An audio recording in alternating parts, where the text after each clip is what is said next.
The more you reveal your pain, the more people may want to hurt you. Although it does not always happen, it is common for some people to take pleasure in seeing you suffer or even contribute to it happening or worsening. This behavior of sadism and envy unfortunately is present in many and can indeed hinder your personal growth in various fields of life, be it at work, in a circle of friends, or even in the family. Therefore, learning not to show your weak point can end up becoming your strong point. Imagine yourself as a tree in the midst of a storm. The leaves may flutter and the branches may sway, but the trunk remains solid, deeply rooted in the earth. This is the portrait of silent resilience that we are going to teach here. We will talk about how you can be even stronger if you show that you are not easily affected by external or internal issues, where each challenge teaches you to be like the tree. By acting as if nothing bothers you, you are not denying the storm but choosing not to let the rain soak you and the wind knock you down. You will be learning to be the master of your own fate, firm, strong, and serene in a sea of chaos. In this video, we will talk about 18 Stoic principles of Epicurus, a great and renowned philosopher you have probably already heard of. In addition, I invite you to self-knowledge, where strength does not come from the noise of thunder but from the silence of the light that illuminates the path. Therefore, in the next few minutes, focus on the content and not on daily distractions. Let's go. Principle 1. Listen. Principle number 1. Listen twice as much as you speak. Have you ever thought about why nature gave us 2 ears, but only 1 mouth? According to Epicurus, there is no error or coincidence in this, but rather a clear purpose behind this reality, not to fall in love with our voice as much as we are called to fall in love with the voice of others. It is by learning from others that we advance in life, not by repeating our own speech over and over again. So, from today, start paying more attention to what people around you say and less to what you have been upholding until now. Principle 2. Always expect the worst. One of the biggest causes of anxiety and its devastating consequences is believing that unfavorable circumstances are waiting for us in the future. We fear that our children will abandon their studies, that we will be fired from work, that our spouse will confess to us that they have been having an affair with someone else and ask us for a divorce, or that something else bad will happen to us, such as going bankrupt.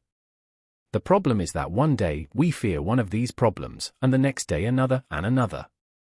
The path of life, in addition to reserving good and happy parts for us, also reserves a handful of problems that are inevitable. Therefore, we live in permanent stress caused by different stimuli each day, and this is where Epicurus comes into the picture. Since his proposal is as drastic as it is effective, he says, think that all these things you fear so much have already happened. So what could be worse? In this way, your spirit will develop coping strategies to move forward with your head held high. Principle 3. Prepare to fail because it is the only way to progress. We do the impossible so that we are not considered fools, but Epicurus has another view on this. According to his philosophy, one of the best things that can happen to you is to be considered such, as this is the way for you to really improve professionally and personally as well. The Stoic philosopher reminds us that overcoming is not the product of a spontaneous reaction, but rather the result of a long path of trial and error. For it is through error that we can polish what distances us from excellence. Principle 4. Be aware of the dangers of fortune. This wealth that we desire brings with it a stigma from which few people can free themselves. And it's not just about the people who will emerge from nowhere to benefit from our fortune, like by pretending a friendship they don't feel for us. Money has the ability to transform people, and not necessarily for the better. Once we are possessors of this highly coveted resource, we come to have something that until then we did not know we had, and it is from that moment that our spirit may begin to poison itself in the face of the loss of moral values. Principle 5. Do not cling to a single hope. Fortunately, we are beings inclined to practice diversity. That is, there is no reason to put all our hopes in a single dream, since this could be devastating if we fail in it. Therefore, Epicurus encourages us to pursue many dreams, as this will exponentially increase our chances of success. Principle 6. Always remember that death is waiting at the end of the road. This is not advice that calls us to pessimism, but to be aware that death is the final destination of all our actions and especially our efforts. Once we have this in mind, perhaps we will start to evaluate to what extent it is worth spending 20 years of our limited life saving to pay for a house that, as much as it weighs on us, we will not be able to take with us wherever we go once death visits us. Just as we carry in our bag those objects that we consider indispensable for our daily life, such as the phone, credit cards, and our toothbrush, it would greatly benefit us to carry a small notebook with these Stoic principles, because thanks to them we will no longer see setbacks as misfortunes, nor life as internal time we have at our disposal, but we will acquire a more realistic view of our existence and certainly make better use of our time of life. Principle 7. Wealth lies in a contented spirit. Due to Stoicism, Epictetus had his particular conception of happiness, and we can know it through one of his famous phrases, "A wise man is one who does not fret over the things he does not have, but rejoices in those he does have." This reflection is more than a thought, it is advice to learn to stop feeling afflicted by those riches that are not yet part of our life, because while we allow ourselves to complain and mourn for what we lack, we lose valuable minutes of happiness in which we could thank for everything we have achieved so far, which is much more than our eyes are trained to appreciate. Thus, a rich person is above all a happy person. Principle 8. Incorporate humility into your life. If you really want to learn something, it is essential that a person learns what they believe they already know. Through this phrase, Epictetus calls us to make use of our humility, especially in the realm of learning. Going through life boasting of the pride of knowledge distances us more and more from the authentic knowledge that arises from the conviction that we are completely ignorant about what we intend to learn. In this way, we will look at everything through the eyes of a child, which harbor as much capacity for wonder as they do a desire to learn. Principle 9. Guilt is synonymous with plague. Narrow-minded people blame others. Ordinary people blame themselves. But the wise see all guilt as foolishness. Thanks to this phrase from Epictetus, therapists nowadays have begun to approach guilt as a feeling to be eradicated from our lives. The only way to win the competition against guilt is to refuse to play with it. The problem is that it results in an easy path, since by blaming others or ourselves, we completely absolve ourselves of the responsibility to correct the mistake. Therefore, resorting to it is a temptation that is hard to escape. Only those people driven by a firm determination to overcome are capable of avoiding guilt and still manage to take responsibility for their actions. Principle 10. Make alliances with winning people. It's curious how when someone sneezes next to us, we immediately move away, invaded by the fear that they will infect us. However, we are not so cautious to avoid one of the most lethal contagions we are exposed to daily. Epictetus left us a wise piece of advice about this: surround ourselves with people who make us want to give our best, because people's behavior greatly influences our state of mind.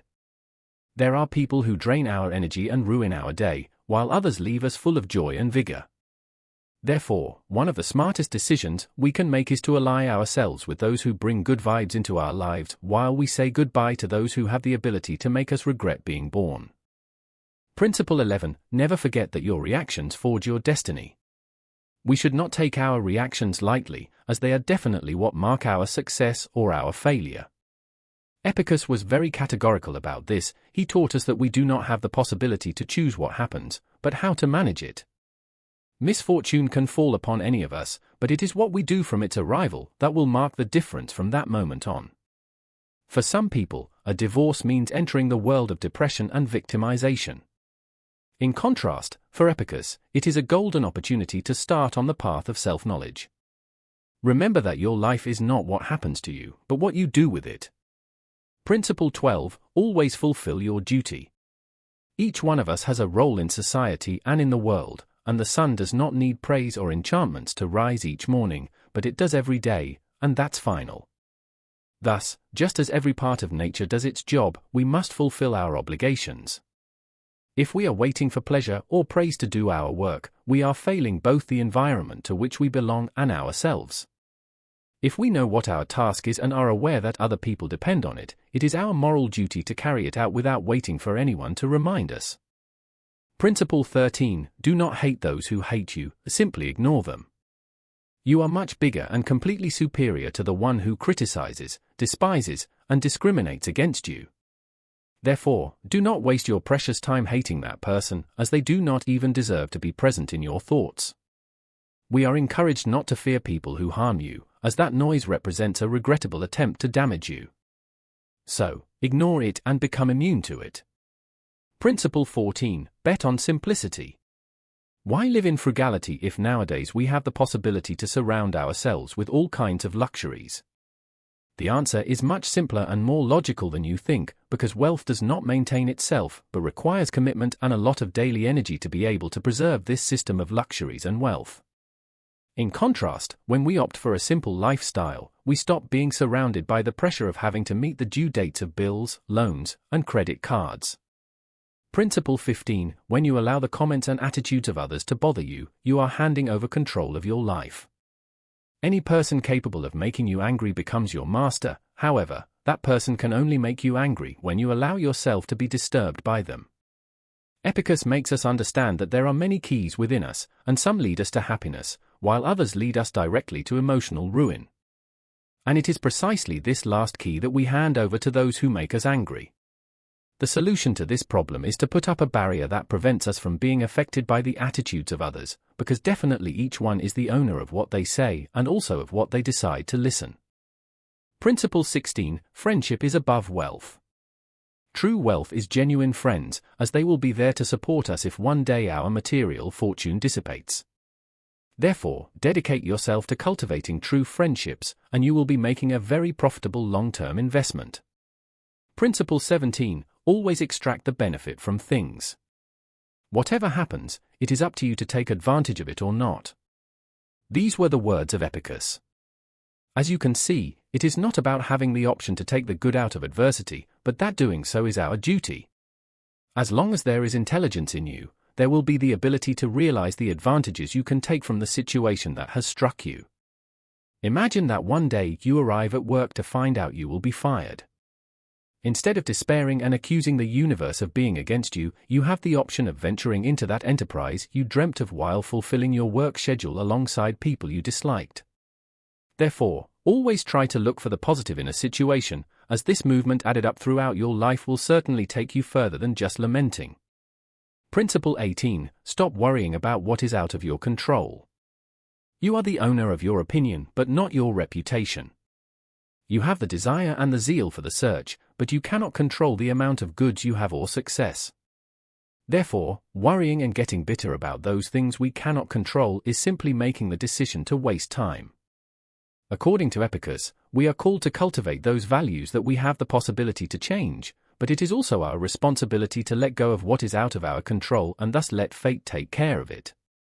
In addition to being incredibly useful for everyday life, Stoic principles are teachings that can help us navigate bad times with interest and resilience. As there is no place in their philosophy for fantasizing, but only for applying what is learned and moving forward. I hope you like the video, and since you've made it to the end, share your ideas with us and write Armored Wisdom in the comments. If you're new to the channel, please subscribe. See you soon.